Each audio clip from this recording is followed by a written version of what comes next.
Our Senate Speaker Kenneth Lusaka has officially communicated to the House that the majority party Jubilee has effected changes in its leadership, whereby Samuel Poghisio is the new majority leader, while Irungu Kangata becomes the new majority chief whip. However, a section of senators allied to Deputy President have protested the move, claiming the Speaker has communicated the changes under duress.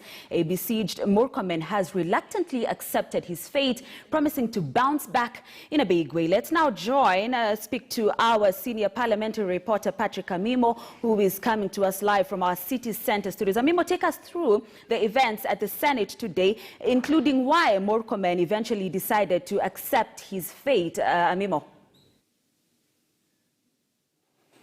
A very interesting turn of events in the Senate this morning. Initially, we saw when the Senate convened at 10 in the morning, the leader of majority, Kipchumba Murkomen, together with the Deputy Majority Whip Susan Kihika were in the chambers, and after about 5 or 10 minutes they left. But I'm made to understand when they left, they had gone to serve the Speaker of the Senate, Kenneth Lusaka, an injunction order from the Political Parties Dispute Tribunal, which had said the changes that had been made at State House during the State House Joint Parliamentary Jubilee Coalition meeting should not take place, because according to the tribunal, it's only the National Executive Committee of Jubilee that can endorse a post-election merger or coalition between KANU and Jubilee, which facilitated the new changes where we saw Samuel Poghisio take over the position of majority leader, and that position that was held by Susan Kihika being taken over by Irungu Kangata, who had been deputy majority whip. These changes were necessitated from the State House meeting, where it is said that 20 senators unanimously endorsed the changes. So when Lusaka, despite the fact that he had received that particular injunction letter from the Political Parties Dispute Tribunal, he came and was of the opinion that that particular meeting at State House met he was satisfied by it, and he says, according to him, that majority of the senators who met did endorse the change in leadership in the Senate, but a move that was really immediately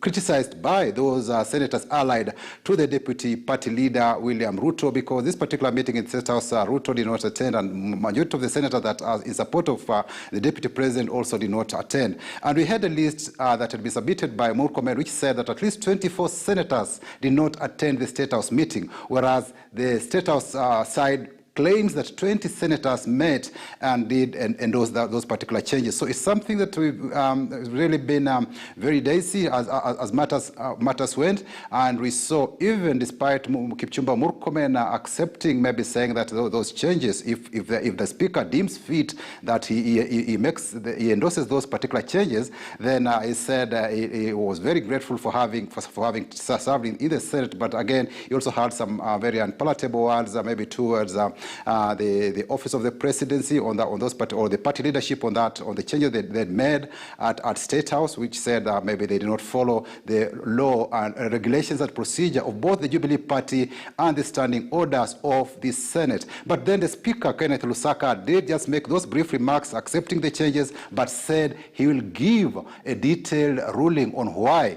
He said that that particular State House meeting did meet the threshold to elicit changes at the Senate. It's something, it's been that particular half an hour or 20 minutes that the Speaker made that particular ruling. It was really a heated moment in the Senate with those senators who did not attend the State House meeting, saying that that particular process had been hijacked, and they said at least due process, and maybe even the Senate would have given at least some room, or will have listened to what that political parties dispute tribunal had stated, because according to the political parties dispute tribunal, they had said that that particular coalition or post-election agreement between KANU and Jubilee should not take place, should not be recognized by the register of political parties until when the Jubilee's National Executive Committee meets. And we know very well that the Jubilee NEC has never met since December 2017.